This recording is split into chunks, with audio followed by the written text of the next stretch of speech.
So hello students, कैसे हो आप लोग। ज्ञान कलश चैनल में आप सभी का स्वागत है। आज हम लोग बात करेंगे जर्नल टेस्ट की न्यूमेरिकल एबिलिटीज के टॉपिक नंबर 1 के बारे में, that is the number system. आज हम लोग देखेंगे नंबर सिस्टम के क्वेश्चंस को कैसे सॉल्व किया जाता है। जनरली नंबर सिस्टम के क्वेश्चंस आपके हर एग्जाम में पूछे जाते हैं, वनडे एग्जाम में पूछे जाते हैं, एसएससी, बैंक, रेलवे वगैरह में भी इसको पूछा जाता है। तो इससे रिलेटेड आपके CUET में भी कुछ क्वेश्चंस बनेंगे, तो उस टाइप के क्वेश्चंस को हम लोग आज इस वीडियो में कवर करेंगे। ठीक है, तो हम लोग स्टार्ट करते हैं हमारे नंबर सिस्टम से। तो नंबर सिस्टम में क्या है, सबसे पहले तो नंबर सिस्टम है क्या। तो number system defines a set of value used to represent the quantity. We talk about the number of people attending functions, numbers of the modules taken as per student etcetera. It is all about qualifying items and values in the relation in which helps to make sense of our environment. The study of number is not only related to the computers। ठीक है, अब देखिए number है क्या। Number की अगर मैं बात करूं तो नंबर सिमिलरली हम लोग काउंटिंग करने के लिए यूज करते हैं। ठीक है, किसी की क्वांटिटी यूज, किसी वैल्यूज को काउंट करने के लिए या किसी क्वांटिटी को फाइंड करने के लिए हम लोग नंबर्स का यूज करते हैं। ठीक है, तो नंबर्स मीन्स जनरली यही होता है। तो अब अगर हम बात करें कि नंबर्स कितने टाइप के होते हैं, तो यहाँ पर सबसे पहले बात करेंगे हम लोग क्लासिफिकेशंस ऑफ नंबर्स की। आप लोग ने बचपन में पढ़ा भी होगा छोटी क्लासेस में कि नंबर्स कितने टाइप के होते हैं। जनरली अगर हम लोग बात करें तो हमारा नंबर्स, जो नंबर्स होते हैं वो 2 टाइप में होते हैं।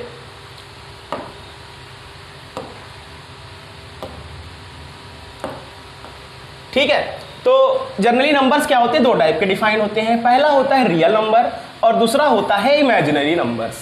ठीक, रियल नंबर्स को हम लोग वास्तविक संख्याएं बोलते हैं और इमेजिनरी नंबर्स को हम लोग काल्पनिक संख्याएं बोलते हैं। ठीक है, हम लोग, आप लोग जनरली अगर मैथ्स के स्टूडेंट होंगे तो वो लोग इमेजिनरी नंबर्स के बारे में जानते होंगे, बट अभी हम लोग बात करेंगे कि रियल नंबर्स क्या होते हैं। तो रियल नंबर्स भी देखिए 2 टाइप में डिवाइड हो रहे हैं। पहला होता है इरेशनल नंबर, दूसरा होता है रैशनल नंबर। ठीक है, रैशनल नंबर भी 2 पार्ट्स में डिवाइड होते हैं। First one is fraction and second one is integers. अब इंटीजर्स भी 2 टाइप के होते हैं, एक होता है नेगेटिव इंटीजर्स और एक होता है पॉजिटिव नंबर्स। अब इसमें भी ये 2 हो गए, ये हो गया जीरोस और ये हो गया नेचुरल नंबर्स। ठीक, तो इन सब के बारे में भी हम लोग आगे इसको कंटिन्यू करेंगे कि क्या क्या चीजें हैं ये रियल नंबर्स में, रैशनल नंबर, रैशनल नंबर्स क्या हैं, इन सब चीजों के बारे में बात करेंगे। ठीक है, तो सबसे पहले अब बात आती है इमेजिनरी नंबर क्या है। ठीक है, काल्पनिक संख्याएं क्या है। तो ध्यान से समझिएगा, अगर कोई भी वैल्यू रूट के अंदर नेगेटिव वैल्यू आती है, लेट्स से मान लीजिए रूट के अंदर -x आता है या रूट के अंदर -1 आता है, तो ऐसे कंडीशन को हम लोग बोल देते हैं इमेजिनरी नंबर्स। यानी रूट के अंदर अगर कोई नेगेटिव वैल्यू आ रही है, नेगेटिव वैल्यूज आ रही हैं, तो उसे हम लोग इमेजिनरी नंबर्स बोल सकते हैं। ठीक है, अगर रूट में अंदर नेगेटिव -1 है तो इसको हम लोग I से रिप्रेजेंट करते हैं। ठीक, फिलहाल इसको अभी हम लोग को नहीं देखना है, हम लोग को से मतलब है इतने नंबर से, यानी कि ये रियल नंबर्स के बारे में। तो आइए देखते हैं नंबर्स कौन कौन से होते हैं। ठीक है, तो टाइप्स ऑफ नंबर्स की बात करते हैं। तो सबसे पहले बात करेंगे जो हम लोग बचपन से पढ़ते आ रहे हैं, वो होता है natural numbers. Natural numbers are the counting numbers. ठीक है, जो नंबर्स हम लोग बचपन से क्लास नर्सरी से पढ़ते आ रहे हैं, यानी कि 1 से लेकर के, यानी 1 2 3 4 dot dot dot dot dot कहां तक, इन्फिनिटी तक जो नंबर्स होते हैं, यानी काउंटिंग नंबर्स को हम लोग नेचुरल नंबर्स बोलते हैं। ठीक, अच्छा, इसको हम लोग n से डिनोट भी करते हैं। मैथ्स में हम लोग इसको किससे डिनोट करते हैं, n से डिनोट करते हैं। नेक्स्ट आता है आपका होल नंबर। अगर नेचुरल नंबर में 0 को भी हम लोग लिख लें या काउंट कर लें, तो ये जो नंबर्स कहलाते हैं वो क्या होते हैं, होल नंबर्स कहलाते हैं। यानी होल नंबर्स कहां से स्टार्ट होते हैं, 0 से स्टार्ट होते हैं, अप टू कहां तक जाते हैं, इन्फिनिटी तक जाते हैं। ठीक, ये हो गए हमारे नेचुरल नंबर्स और ये हो गए हमारे होल नंबर्स। होल नंबर्स को हम लोग W से डिनोट करते हैं। ठीक, अब बात करते हैं इंटीजर्स। देखिए इंटीजर्स क्या है। अब इंटीजर्स में क्या होता है, देखिए अगर हम होल नंबर्स को ले लें पूरे, यानी 1 2 3 4 डॉट डॉट डॉट कहां तक, प्लस इन्फिनिटी तक, और 0 से पीछे जाए अगर हम नेगेटिव नंबर्स की तरफ जाए, means -1 -2 -3 -4 and so on and infinity तक, तो ये सारे नंबर्स, सारे नेगेटिव नंबर्स और सारे होल नंबर्स का जो ग्रुप बनेगा उसे हम लोग बोलते हैं क्या, इंटीजर्स। ठीक, आगे बात करते हैं, नेक्स्ट इज प्राइम नंबर्स। अब प्राइम नंबर्स क्या होते हैं, जो सिर्फ खुद से डिवाइड हो। ठीक है, डिवाइड बाय इटसेल्फ या 1 से। ठीक, वो नंबर जो खुद से डिवाइड हो और सिर्फ 1 से डिवाइड हो उसे हम लोग प्राइम नंबर बोलते हैं। ठीक है, हिंदी में बोलते हैं अभाज्य संख्या है, जो किसी से डिविजिबल ना हो, खुद से डिविजिबल हो और किससे डिविजिबल हो, 1 से डिविजिबल हो। तो एक चीज ध्यान रखिएगा, जो सबसे छोटा प्राइम नंबर होता है, ठीक है, जो सबसे छोटा प्राइम नंबर होता है वो 2 होता है। ठीक है, तो सबसे छोटा नंबर प्राइम नंबर 2 हो गया। इसके बाद कौन सा प्राइम नंबर होगा, 3 होगा, फिर 5 होगा, फिर 7 होगा, डॉट डॉट डॉट, और ऐसे आगे बढ़ता चला जाएगा। तो ऐसे नंबर जो किसी की टेबल में नहीं आते, यानी किसी भी नंबर से डिवाइड नहीं होते, उसे हम लोग क्या बोलते हैं, प्राइम नंबर्स बोलते हैं। नेक्स्ट इज को प्राइम। अब को प्राइम क्या है, देखिए, अब इसको थोड़ा सा ध्यान समझिए क्योंकि इससे क्वेश्चंस बन सकते हैं। को प्राइम क्या होता है, देखिए, को प्राइम क्या होता है, 2 नंबर्स का पेयर। ठीक है, 2 नंबर्स का पेयर हो। ठीक है, जरूरी नहीं है कि दोनों प्राइम हो या ना हो, बट दोनों के फैक्टर्स सेम नहीं होने चाहिए। They do not have same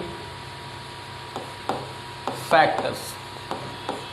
ठीक है, ऐसे नंबर्स का पेयर जो जरूरी हो प्राइम हो या ना हो, बट दोनों के फैक्टर सेम नहीं होने चाहिए। जैसे एग्जांपल से समझते हैं अगर हम लोग, कि जैसे ले लीजिए, अगर हम ले लेते हैं यहां पर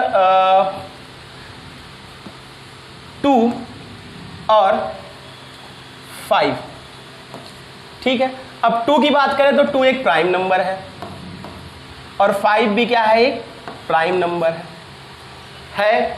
लेकिन क्या दोनों के फैक्टर सेम हैं, दोनों के फैक्टर सेम नहीं, दोनों सेम नंबर से डिवाइड हो जाएंगे, नहीं डिवाइड होंगे। तो एक ऐसे नंबर्स कहलाते हैं को प्राइम्स कहलाते हैं। ठीक, एक एग्जांपल और देख लेते हैं, मान लीजिए 3 हो गया और 4 हो गया। ठीक, अब हम अगर बात करें तो 3 एक प्राइम नंबर है बट 4 एक प्राइम नंबर नहीं है। ठीक, तो अब इसमें यह डिपेंड नहीं करता दोनों प्राइम हो या ना, उससे कोई मतलब नहीं, बट दोनों के फैक्टर सेम नहीं होने चाहिए। क्या दोनों सेम नंबर से डिवाइड होंगे क्या, 3 और 4 कोई ऐसा नंबर जो दोनों को डिवाइड कर दे, ऐसा कोई नंबर नहीं जो दोनों को डिवाइड कर दे। तो ऐसे नंबर्स का पेयर कहलाता है क्या, को प्राइम कहलाता है। ठीक है, दोनों नंबर प्राइम हो या ना हो बट दोनों के फैक्टर सेम नहीं होने चाहिए, तो ऐसे नंबर्स को कहा जाता है को प्राइम। नेक्स्ट आता है आपका ट्विन प्राइम। ठीक है, इससे क्वेश्चंस आपके बन सकते हैं कि इसमें से, जैसे मान लीजिए आपसे क्वेश्चन में पूछ लिया कि इसमें से कौन से को प्राइम है, आपको ऑप्शन दे दिया, मान लीजिए दे दिया 4 और 5, एक ऑप्शन दे दिया 2 और 4, एक ऑप्शन दे दिया 8 और 12, और फोर्थ ऑप्शन दे दिया आपका 3 और 9। तो इसमें से कौन सा को प्राइम है, तो को प्राइम कौन सा हो जाएगा, 4 और 5, क्योंकि दोनों को सेम नंबर से डिवाइड नहीं होंगे, किसी भी कोई ऐसा नंबर नहीं जो दोनों को डिवाइड कर दे। चलिए आगे बात करते हैं ट्विन प्राइम की। अब देखिए ट्विन प्राइम क्या है, एज इट इज को प्राइम है, बट यहां पर कंडीशन ये है कि कंडीशन क्या है कि जो 2 पेयर होंगे, 2 नंबर्स का जो पेयर होगा वो क्या होने चाहिए, बोथ प्राइम होने चाहिए, दोनों क्या होने चाहिए, प्राइम होने चाहिए। और थर्ड चीज, उनके बीच जो डिफरेंस होगा वो 2 का होना चाहिए। ठीक है, दोनों का पेयर यानी दोनों नंबर्स इंडिविजुअली प्राइम होने चाहिए और दोनों का डिफरेंस जो होगा वो 2 का होगा। तो ऐसे नंबर जो कहलाते हैं वो ट्विन प्राइम नंबर कहलाते हैं। फॉर एग्जाम्पल अगर हम लोग बात करें 3 और 5, ठीक है, 3 की बात करें तो 3 एक प्राइम नंबर है, 5 भी एक प्राइम नंबर है। देखिए हमारी पहली कंडीशन ट्रू हो रही है। दूसरा चीज, अगर दोनों का डिफरेंस निकालते हैं, जरा हम 5 और 3 का डिफरेंस निकालते हैं तो ये आएगा आपके पास 2 का। ठीक, तो अब देखिए दोनों कंडीशन सेटिस्फाई हो रही, दोनों प्राइम है और दोनों का डिफरेंस कितने का है, 2 है। तो ऐसे नंबर जिसमें दोनों का पेयर, जो 2 नंबर्स का पेयर होगा, दोनों नंबर्स प्राइम होना जरूरी है और दोनों के बीच डिफरेंस जो होगा वो कितने का होगा, 2 का होगा। तो ऐसे नंबर कहलाते हैं ट्विन प्राइम। जैसे फॉर एग्जाम्पल 5 और 7। ठीक है, अच्छा क्या 9 और 11 होगा क्या ट्विन प्राइम? देखिए अगर हम ट्विन प्राइम की बात करें, मैंने बोले दोनों कंडीशन बोली है कि ये भी प्राइम होना चाहिए और ये भी प्राइम होना चाहिए, बट यहाँ पर 9 जो है प्राइम नहीं है और ये प्राइम है, तो ये हमारी पहली कंडीशन ही क्या हो रही है, फेल हो रही है, यानी कि दोनों प्राइम नहीं है, तो इसलिए ट्विन प्राइम नहीं है। तो ट्विन प्राइम होने के लिए दोनों को प्राइम होना जरूरी है और दोनों के बीच जो डिफरेंस होगा वो कितने का होगा, 2 का होगा। ठीक है, आगे बात करते हैं composite number. Composite number prime number को प्राइम्स का अपोजिट होगा, दोनों के फैक्टर सेम होंगे, उसे हम लोग क्या बोलेंगे, कंपोजिट नंबर बोलेंगे। ठीक है, आगे बात करते हैं हम लोग रैशनल नंबर की। ठीक है, तो ये थोड़ा सा इंपॉर्टेंट चीज है कि रैशनल नंबर है क्या। चलिए, तो रैशनल नंबर के बारे में बात कर लेते हैं। रैशनल नंबर है क्या, तो कुछ पॉइंट्स हैं मैं यहां पर नोट कर रहा हूं और आप लोग ध्यान से समझिएगा कि रैशनल नंबर है क्या और उसको कैसे हम लोग समझेंगे कि ये रैशनल नंबर है। पहला चीज, ऐसे नंबर जिसको हम लोग p/q के फॉर्म में लिख सके। ठीक, ऐसे नंबर जिसको हम लोग p/q के फॉर्म में लिख सके, मींस न्यूमरेटर एंड डिनोमिनेटर के फॉर्म में लिख सके और q जो हो 0 के बराबर ना हो। और दूसरी चीज, p और q क्या होने चाहिए, को प्राइम होने चाहिए, यानी दोनों के फैक्टर सेम नहीं होने चाहिए। अगर ये कंडीशन सेटिस्फाई कर रही है तो ये क्या है, रैशनल नंबर है, यानी किसी नंबर को p/q के फॉर्म में लिख सके जिसका q नॉट इक्वल टू 0 हो और p और q क्या होने चाहिए, को प्राइम होने चाहिए, तो वो कैसे नंबर कहलाएंगे, रैशनल नंबर कहलाएंगे। जैसे फॉर एग्जांपल 3/5, अगर हम 3 को 5 से रखते हैं तो देखिए p/q के फॉर्म में लिख रहे हैं हम इसको, और दूसरी चीज 5 नॉट इक्वल टू 0 है और दोनों के फैक्टर सेम नहीं है, तो ऐसे नंबर्स कहलाते हैं रैशनल नंबर। ये हो गई हमारी पहली कंडीशन। दूसरी कंडीशन की बात करते हैं, तो जो इसकी वैल्यू आएगी वो कैसी होनी चाहिए, टर्मिनेटिंग होनी चाहिए।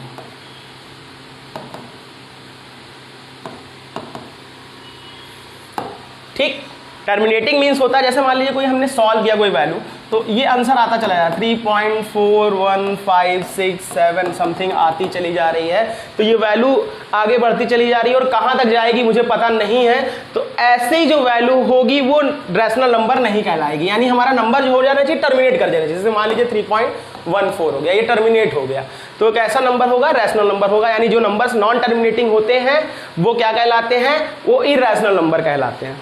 ठीक है, नेक्स्ट इज, अगर कोई रूट में वैल्यू है, ठीक, अगर कोई रूट में वैल्यू है, अगर इजीली हट जाती है वहां से, यानी कि इसमें से जो वैल्यू निकल रही है वो कैसी निकल रही है, टर्मिनेटिंग निकल रही है,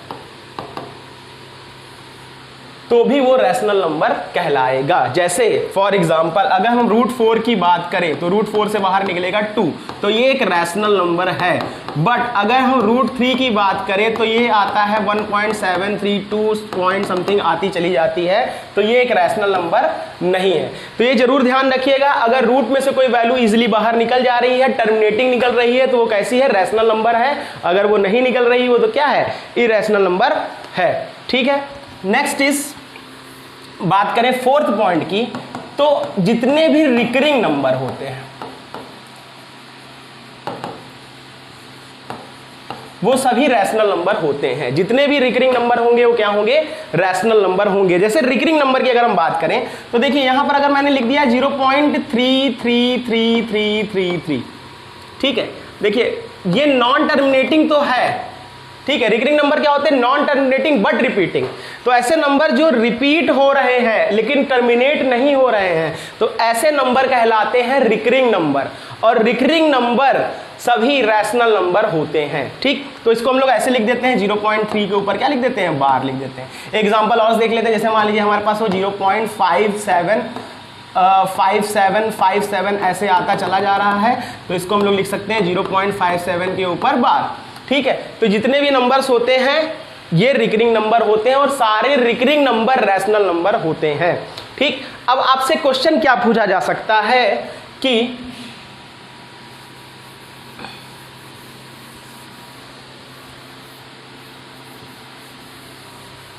अब आपसे क्वेश्चन क्या बनेगा कि मान लीजिए मैंने 4 ऑप्शन दे दिया, मैंने दे दिया √3 +1 √2 प्लस √9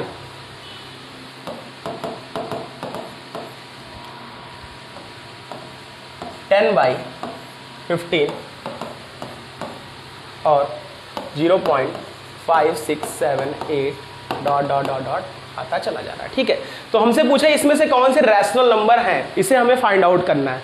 तो पहला चीज अगर हम देखें तो यहाँ पर देखिए √3 है।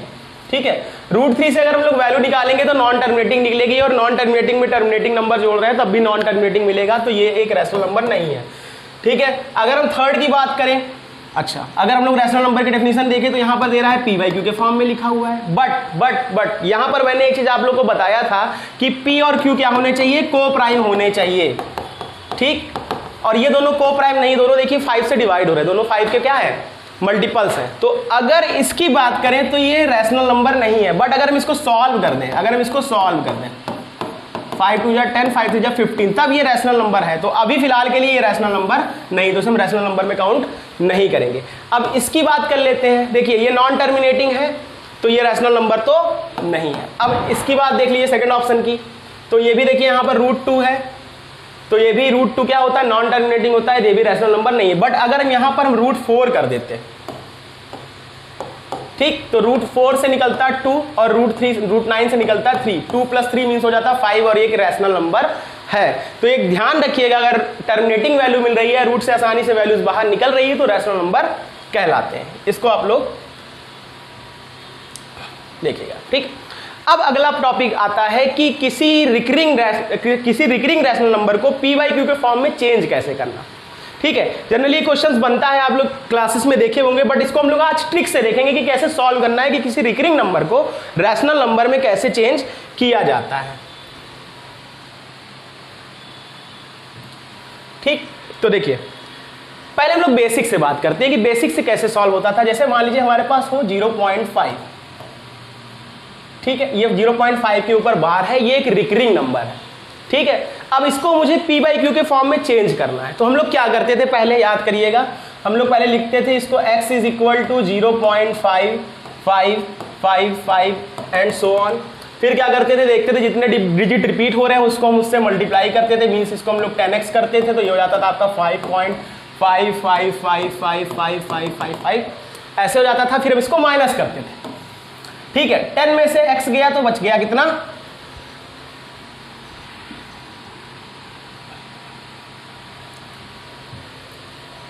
10 में से x गया तो बचा कितना, 9x। और अगर हम इसको माइनस करेंगे तो पॉइंट वाला पोर्शन कट जाएगा, यहां बचेगा 5।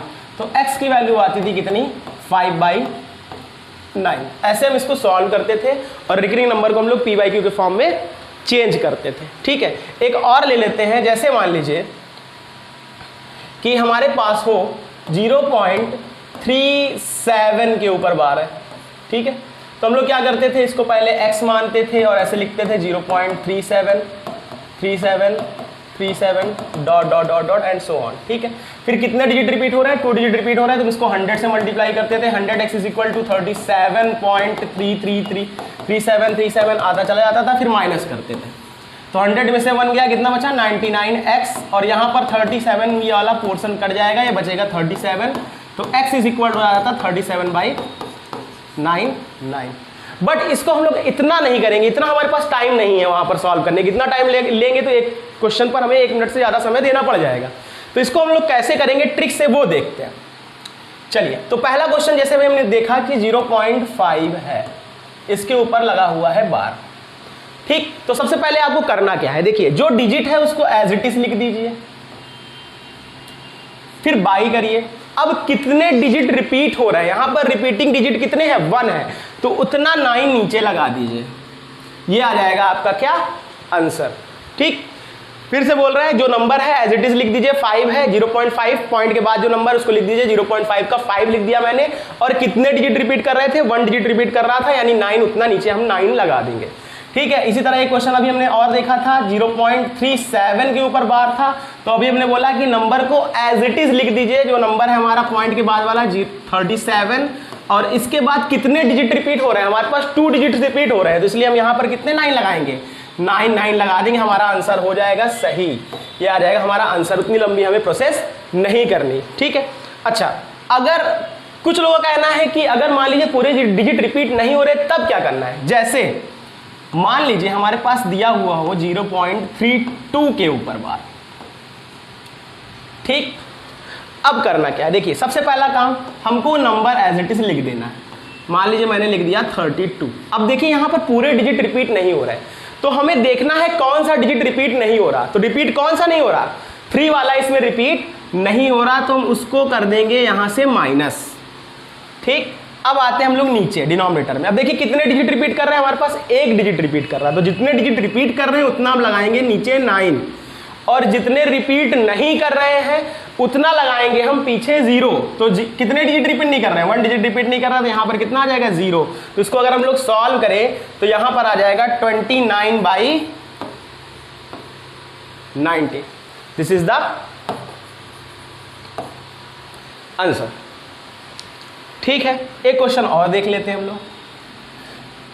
जैसे मान लीजिए हमारे पास दिया हो 0.679, मान लीजिए 2 डिजिट रिपीट हो रहा है, ठीक। तो हमने क्या बोला, पहले नंबर एज इट इज लिख दीजिए।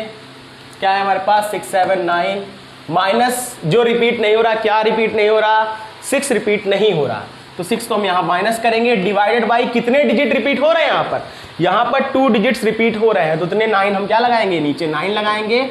और कितना डिजिट रिपीट नहीं हो रहा, 1 डिजिट रिपीट नहीं हो रहा, तो इतना हम क्या लगा देंगे, यहाँ पर 0 लगा देंगे। इसको सॉल्व करेंगे तो ये समथिंग आ जाएगा 673/990। अगर ये कट सकता है तो इसे काट लेंगे, सॉल्व कर लेंगे, सिंप्लीफाई कर लेंगे और आंसर हमारा आ जाएगा, ठीक। नेक्स्ट देखते हैं, अगर मान लीजिए पॉइंट के पहले कोई वैल्यू हो, ठीक है। जैसे मान लीजिए 4.72 है और हमने मान लीजिए लिख दिया है दोनों के ऊपर बार, तो ऐसे केसेस में क्या करेंगे, तो जैसे हमने उसको सॉल्व किया था सेम इसी तरह ये भी सॉल्व होगा। इसमें सबसे पहले क्या करेंगे, डेसिमल पोर्शन लेंगे, इसको थोड़ी देर के लिए हम लोग भूल जाते हैं, ठीक। तो हम लोग क्या लिखेंगे, जैसे 0.72 को हम लोग ने क्या किया था 72 लिखेंगे, उसके बाद क्या करेंगे 9 और 9, क्योंकि 2 डिजिट रिपीट हो रहा था। अब बात करते हैं, जो हमने इसको 4 हटाया था, 4 क्या होगा, 4 को ले आइए यहाँ लगा दीजिए, आंसर आ जाएगा 4 होल नंबर 72/99। अगर ये कट सकता है तो इसे काट लीजिए, वरना ये क्या है, आंसर सही है। मेरे ख्याल से आप लोगों को समझ में आ गया होगा कि किसी नंबर को p/q के फॉर्म में कैसे चेंज किया जाता है। इससे रिलेटेड एक क्वेश्चन आपके एग्जाम में जरूर आने वाला है।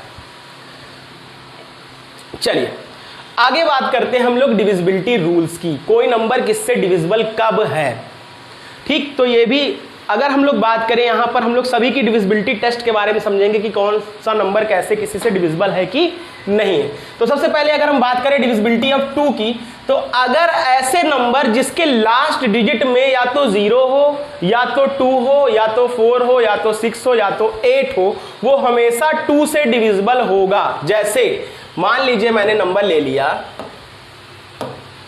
342, तो ये नंबर क्या होगा, 2 से डिविजिबल होगा।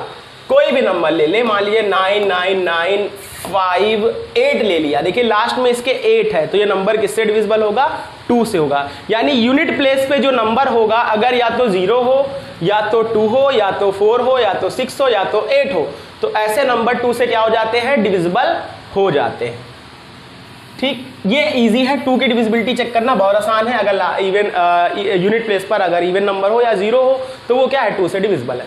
अब अगर बात करें 3 की डिविजिबिलिटी की, तो 3 की डिविजिबिलिटी क्या होती है, अगर हम सारे डिजिट्स का सम कर दें, कोई नंबर है उसके सारे डिजिट्स का सम कर दें, और अगर सम 3 से डिविजिबल है तो वो नंबर भी 3 से क्या है, डिविजिबल है। जैसे अगर हम बात करें, मान लीजिए मैंने नंबर ले लिया 1 2 3 और ले लिया मान लीजिए 5, ठीक है। जरा इस नंबर को सम करिए जरा, तो ये क्या हो जाएगा, 1 + 2 + 3 + 5, 1 + 2 is 3, 3 + 3 is 6, 6 + 5 is 11। क्या 11 3 से डिविजिबल है, नहीं, तो 11 3 से डिविजिबल नहीं है, तो इसका मतलब ये पूरा नंबर भी 3 से डिविजिबल नहीं है। यानी सम ऑफ डिजिट्स क्या होने चाहिए, 3 से डिविजिबल होने चाहिए, तभी हम आसानी से उसको सॉल्व कर सकते हैं। एक और एग्जांपल से समझते हैं। मान लीजिए हमारे पास है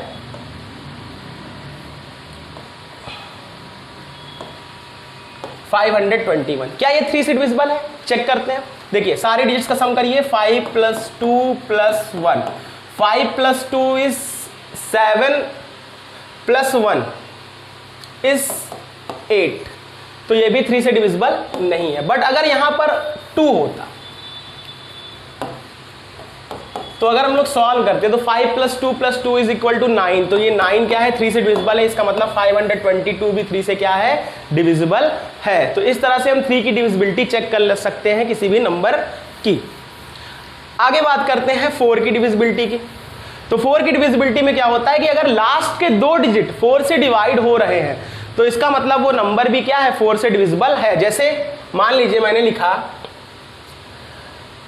432 या हमने लिख लिया 2432 कोई नंबर है। अब हमें ये चेक करना है कि क्या ये 4 से डिविजिबल है कि नहीं, तो हम इसे डिवाइड करेंगे थोड़ी चेक करेंगे। हम क्या करेंगे इसके लास्ट के 2 डिजिट देखेंगे। लास्ट का 2 डिजिट कितना है 32 है, क्या ये 4 से डिविजिबल है, तो 32 4 से डिविजिबल है क्योंकि 8 के टेबल में 32 आता है, 8 4 या 32 होता है। तो इसका मतलब ये पूरा नंबर भी 4 से क्या होगा डिविजिबल होगा। तो इसका मतलब अगर हम लास्ट के 2 डिजिट देखें और अगर वो 4 से डिविजिबल है तो पूरा नंबर भी 4 से क्या हो जाएगा डिविजिबल हो जाएगा। अब आते हैं 5 की डिविजिबिलिटी की बात करें तो 5 की डिविजिबिलिटी बहुत ईजी होती है। 5 की डिविजिबिलिटी की बात करें तो 5 की डिविजिबिलिटी बहुत ईजी होती है। 5 में क्या होता है अगर लास्ट का डिजिट या तो 0 या तो 5 है तो वो 5 से डिविजिबल है, वरना वो डिविजिबल नहीं है। जैसे अगर हम कहें 50 5 से डिविजिबल है, 55 5 से डिविजिबल है, 75 5 से डिविजिबल है, यानी लास्ट में हमारे पास 0 हो या तो 5 हो तो वो 5 से क्या होगा डिविजिबल होगा। ठीक, चलिए आगे बात करते हैं। Next is divisibility of 6। अब 6 की डिविजिबिलिटी कैसे चेक करेंगे, देखिए 6 की डिविजिबिलिटी को चेक करने का एक रूल है क्या कि वो नंबर 2 से भी डिविजिबल होना चाहिए और 3 से भी डिविजिबल होना चाहिए, दोनों से डिविजिबल होना चाहिए। यानी वो नंबर अगर 2 से भी डिविजिबल है और 3 से भी डिविजिबल है तो वो किससे डिविजिबल है 6 से डिविजिबल है। और 2 की डिविजिबिलिटी अभी हमने यहाँ पर देखी है और 3 की डिविजिबिलिटी भी यहाँ पर हमने देखी है। तो हम लोग क्या करेंगे दोनों की डिविजिबिलिटी चेक कर लेंगे और फिर देखेंगे अगर दोनों से डिविजिबल है तो वो 6 से क्या है डिविजिबल है। ऐसा नहीं कि 1 से डिविजिबल है 1 से डिविजिबल नहीं, हम कहते हैं 6 से डिविजिबल है, ऐसा नहीं है। ठीक है, दोनों नंबरों से क्या होना चाहिए डिविजिबल होना चाहिए। चलिए 7th की बात करते हैं। 7th वाला थोड़ा सा टफ है बट समझते हैं इसको। देखिए cross of last 2 digit, double it and subtract it, repeat if you want a new number is divisible by 7, the original number is divisible by 7। ठीक, कोई नंबर लेते हैं, इसको समझते हैं। देखिए मान लीजिए मैंने नंबर ले लिया 4 1 2।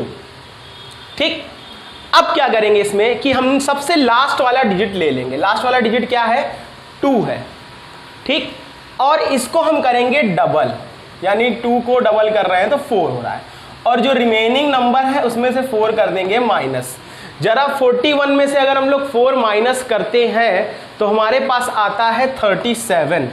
क्या 37 अब 7 से डिविजिबल है? नहीं, ये 7 से डिविजिबल नहीं है। तो इसका मतलब ये पूरा नंबर भी 7 से भी डिविजिबल नहीं है। ठीक, यानी कि हम लास्ट का डिजिट को डबल करेंगे और जो रिमेनिंग नंबर होगा उससे हम क्या कर देंगे माइनस कर देंगे। अगर वो नंबर जो हमें मिल रहा है वो अगर 7 से डिविजिबल है तो पूरा नंबर भी क्या होगा 7 से डिविजिबल होगा। ठीक है, एक एग्जांपल और समझ लेते हैं। मान लीजिए 343 है। अब लास्ट का डिजिट लेते हैं 3 का जस्ट डबल करेंगे तो हो जाएगा 6। 34 में से 6 को कर दीजिए माइनस, बचेगा कितना आपके पास 28, और 28 7 से डिविजिबल है तो 100% 343 भी 7 से डिविजिबल हो जाएगा। चलिए आगे बढ़ते हैं। अब अगर 8 की डिविजिबिलिटी देखें तो लास्ट का 3 डिजिट 8 से डिविजिबल होना चाहिए। जैसे हमने 4 का देखा था, लास्ट का 2 डिजिट देख रहे थे, यहाँ पर हम लोग इसका लास्ट का 3 डिजिट देखेंगे। तो इसे समझने की ज़्यादा जरूरत नहीं है। सिमिलरली एज इट इज 4 के जैसा काम करेगा।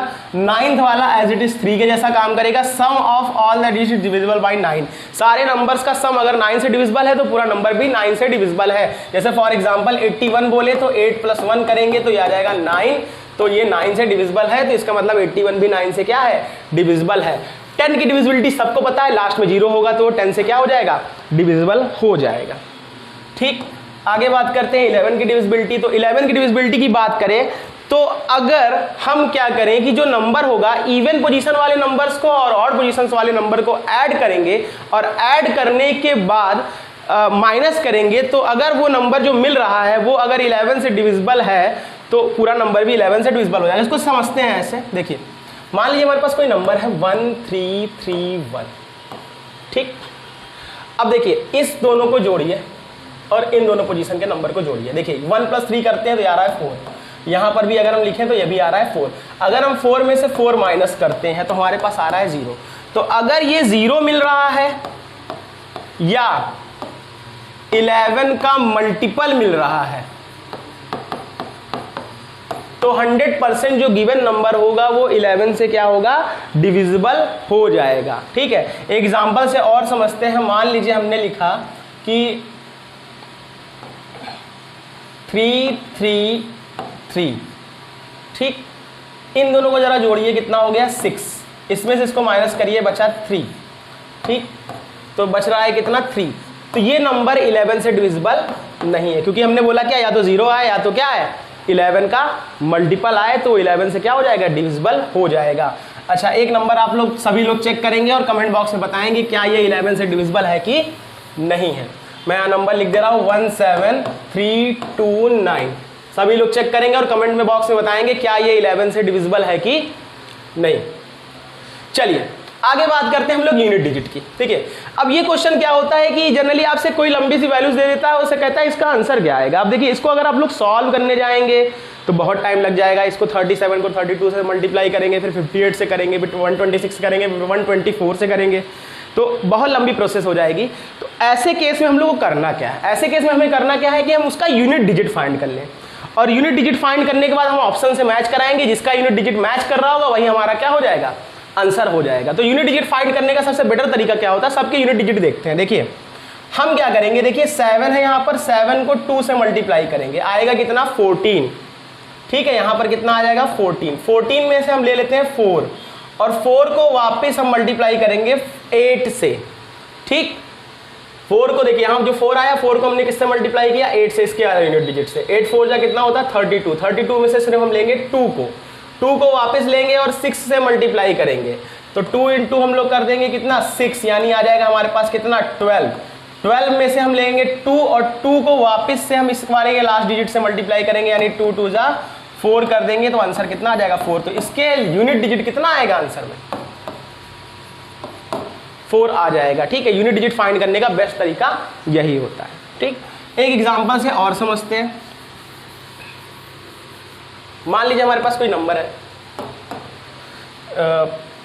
35 × 42 × 91 × 63 ले लेते हैं। चलिए अब देखिए इसका हमें यूनिट डिजिट फाइंड करना है। तो पहले क्या करेंगे, देखिए 5 को 2 से मल्टीप्लाई करेंगे, कितना आएगा 10। 10 में से देखिए 0 ले लिया। अब 0 को अगर हम 1 से मल्टीप्लाई करेंगे तो 0 ही आएगा, और 0 को 3 से मल्टीप्लाई करेंगे 0 ही आएगा। तो इसका यूनिट डिजिट कितना आ जाएगा, 0 आ जाएगा। तो इसके यूनिट प्लेस पे जो नंबर आएगा कितना आएगा, वो 0 आएगा, ठीक है। चलिए ये क्वेश्चन आप लोग सभी लोग खुद से करेंगे कि इसके यूनिट प्लेस पे क्या आंसर आने वाला है। सभी लोग कमेंट बॉक्स में आंसर इसका लिखेंगे। चलिए आगे बात करते हैं यूनिट प्लेस को सॉल्व करने के और भी तरीके, कुछ यूनिट प्लेस के क्वेश्चंस बनते हैं। देखिए अगर यूनिट पर या तो 0 हो, ठीक है, या तो 1 हो, या तो 5 हो, या तो 6 हो। कोई नंबर है, मान लीजिए यूनिट प्लेस में उसके 1 है या 0 है या 5 है या 6 है, तो फिर क्या करेंगे, उसको इसके अकॉर्डिंग हम लोग सॉल्व करेंगे। देखिए अगर मान लीजिए 131 है फॉर एग्जांपल, इसके ऊपर अगर हम लोग 2 रखते हैं, ठीक। अब हम इसके ऊपर चाहे कोई भी पावर रखें, मान लीजिए हम यहाँ पर 2 रखते हैं, तब भी यूनिट प्लेस पे 1 ही आएगा, कुछ भी नंबर आ सकता है। या अगर हम यहाँ पर पावर 3 रख दें तब भी यूनिट प्लेस पे क्या आएगा, 1 ही आएगा। तो अगर किसी के यूनिट प्लेस पर या तो 0 है, या तो 1 है, या तो 5 है, या तो 6 है, उसकी चाहे जितनी भी पावर हम लोग कर दें, हमेशा यूनिट प्लेस पे वही सेम वैल्यू ही आएगी। तो इसमें हमें टेंशन लेने की जरूरत ही नहीं है कि अगर 0 है, 1 है, या 5 है, या 6 है। तो इसका मतलब जैसे मान लीजिए मैंने लिख दिया कि 5 3 2 6 है और इसकी पावर मैंने कर दी 100, तो इसके यूनिट प्लेस पे क्या आएगा, तो देखिए यूनिट प्लेस पे हमेशा क्या आएगा, 6 ही आएगा, क्योंकि यहाँ पर यूनिट प्लेस पे कितना है, 6 है। तो 100% यूनिट प्लेस पे क्या आएगा, 6 आएगा। यूनिट प्लेस के क्वेश्चंस आपको देखने को मिलेंगे एग्जाम में। ठीक है, ये सारे नंबर्स की बात हो गई। अच्छा, अब बात करते हैं हम लोग अगर यूनिट प्लेस पे 4 हो तब क्या आएगा। ठीक, जैसे मान लीजिए यहां पर लिख रहा है 324 की पावर 5। अब पूछे कि यूनिट प्लेस पे क्या आएगा, यानी कि आंसर क्या आएगा, तो आंसर तो आपको यूनिट प्लेस देख के ही बताना है, क्योंकि हम पूरा सॉल्व करने तो बैठेंगे नहीं। तो देखिए कंडीशन क्या है कि अगर इसकी वैल्यू ऑड है तो यूनिट प्लेस पे 4 आएगा। ठीक, अब देखिए यहां पर इसकी पावर कितनी 5 क्या है, ऑड है, तो 100% यूनिट प्लेस पे आएगा 4। तो जिस ऑप्शन में 4 होगा वो आंसर क्या हो जाएगा, सही हो जाएगा। लेकिन अगर यूनिट n की वैल्यू अगर इवन है, ठीक, अगर n की वैल्यू क्या है, इवन है, तो यूनिट प्लेस पे क्या आएगा, 6 आएगा। ठीक, जैसे मान लीजिए मैंने लिखा 1 3 5 4 की पावर 12 लिख दिया। ठीक है, और हमसे पूछे कि इसकी यूनिट प्लेस पे क्या आएगा या इसका सोल्यूशन क्या आएगा, तो आपको ऑप्शन देखना, और जहां पर यूनिट प्लेस पर 6 होगा लास्ट में, वही इसका क्या होगा, आंसर होगा। यानी कि अगर ये चीज इवन है तो 100% यूनिट प्लेस पे क्या आएगा, 6 आएगा, और अगर ये चीज ऑड है तो 100% यूनिट प्लेस पे क्या आएगा, 4 आएगा। किस केस में, जब यूनिट प्लेस पे 4 होगा तो अभी हमने बात कर लिया, 1 की बात कर लिया, 0 की बात कर लिया, 5 की बात कर लिया, 6 की बात कर लिया और 4 की बात कर लिया। चलिए, अच्छा अब बात करते हैं अगर यूनिट प्लेस पे 9 हो तो क्या होगा। ठीक, अगर यूनिट प्लेस पे 9 हो तो क्या होगा। जैसे फॉर एग्जांपल हमने कोई नंबर लिख लिया, मान लीजिए 199 लिख लिया, और इसकी पावर मैंने एक बार लिख लिया 200 या 20 लिख दिया। चलिए यहाँ मैंने पावर लिख दिया 20, और एक बार 199 और इसकी पावर लिख दिया मैंने 30। ठीक, अब देखिए लास्ट पे यूनिट प्लेस पे 9 है, अब हमें चेक करना है इसकी पावर को। देखो अगर n ऑड है, अगर इसकी पावर क्या है, ऑड है, तो 100% यूनिट प्लेस पे 9 आएगा। देखिए यहां पर हम देख रहे हैं 199 है, यूनिट प्लेस पे 9 है, और इसकी पावर जो है ऑड है, तो 100% क्या होगा, इसके यूनिट प्लेस पर यानी यूनिट पोजीशन पर जो नंबर आएगा वो क्या होगा, वो 9 ही आएगा। तो जिस ऑप्शन में 9 दिख रहा होगा वो आंसर आपका हो जाएगा, उसको आगे टिक मार के हमें आगे चले जाना है। ठीक, अगर n की वैल्यू इवन है तो यूनिट प्लेस पे 9 आएगा, सॉरी 1 आएगा। देखिए यहाँ पर 20 है, इवन है, तो यहाँ पर यूनिट प्लेस पे क्या आएगा, 1 आएगा। जैसे मान लीजिए 9 का स्क्वायर ही करते हैं, आप लोग देखते होंगे यहाँ पर 81 ही तो आता है लास्ट में, तो इसका मतलब अगर इवन होगी n की वैल्यू तो क्या आएगा, 1 आएगा यूनिट प्लेस पर, अगर ऑड होगी तो वहां पर क्या आएगा, 9 आएगा। चलिए आगे बात करते हैं हम लोग 2 की। अब अगर हम 2 की बात करें तो देखिए 2 का थोड़ा सा आपको ध्यान देना होगा। जैसे मान लीजिए कि यहां पर हमें इसको 4 से डिवाइड करना होगा, और जो रिमाइंडर आएगा उसको हम 2 की पावर में लिखेंगे और फिर चेक करेंगे कि क्या आने वाला है। जैसे मान लीजिए मैंने लिखा 252 टू दी पावर, मान लीजिए मैंने लिख दिया 13। ठीक, तो हम करेंगे क्या, इसकी पावर लेंगे, इसकी पावर को हम 4 से डिवाइड करेंगे। ठीक है, 4 3 जा होता है हमारे पास 12, हमारे पास रिमाइंडर कितना बच रहा है, 1। तो जो रिमाइंडर बच रहा है उसे हम लोग k मानेंगे, k की वैल्यू मिल गई 1। तो अब हम क्या करेंगे, यूनिट प्लेस निकालने के लिए 2 की पावर k करेंगे, मींस 2 की पावर 1 करेंगे, तो ये आ रहा है हमारे पास 2। तो this is the unit place value. ठीक, तो सबसे पहले हम क्या करेंगे, पावर को 4 से डिवाइड करेंगे, जो रिमाइंडर आएगा उस रिमाइंडर को हम 2 की पावर में लिखेंगे, तो जो आंसर मिलेगा वही होगी यूनिट प्लेस पे वैल्यू, यानी कि इसके यूनिट प्लेस पे जो आएगा वो क्या आएगा, 2 ही आएगा, जो भी वैल्यू आए हमारी। आप लोग कैलकुलेटर से चेक कर सकते हो। ठीक, लेकिन अगर k की वैल्यू 0 आ रही है तो यूनिट प्लेस पे क्या आ जाएगा, 6 आ जाएगा। ठीक, आगे बात करते हैं। अब अगर हम 3 की बात करें या 7 और 8 की बात करें तो दोनों सेम टाइप से ही सॉल्व होते हैं। जैसे अभी हमने 2 में सॉल्व किया, बट वहां पर 3 की पावर k करेंगे, यहाँ पर 7 की पावर k करेंगे या 8 की पावर k करेंगे। ठीक है, तो फिलहाल आज हमने नंबर सिस्टम में आपको बताया कि डिविजिबिलिटी कैसे निकाली जाती है किसी नंबर की। ठीक है, रिकरिंग नंबर को कैसे सॉल्व करते हैं, कि रिकरिंग नंबर को कैसे p बाई क्यू के फॉर्म में चेंज करते हैं, नंबर सिस्टम कितने टाइप के होते हैं, इन सब चीज़ों के बारे में देखा। यूनिट डिजिट का कॉन्सेप्ट देखा। ठीक है। यूनिट डिजिट के कॉन्सेप्ट के क्वेश्चंस कैसे सॉल्व करते हैं, ये आपके इससे रिलेटेड क्वेश्चंस आपको देखने को मिलेंगे आपके एग्जाम में, तो आप लोग इस टाइप के क्वेश्चंस को सॉल्व करेंगे। इसके कुछ एमसीक्यू भी आप लोगों को देखने को मिलेंगे आने वाले वीडियोस में, ठीक है। तो फिलहाल आज के लिए इतना ही रहने देते हैं, मिलते हैं नेक्स्ट वीडियो में। Thank you.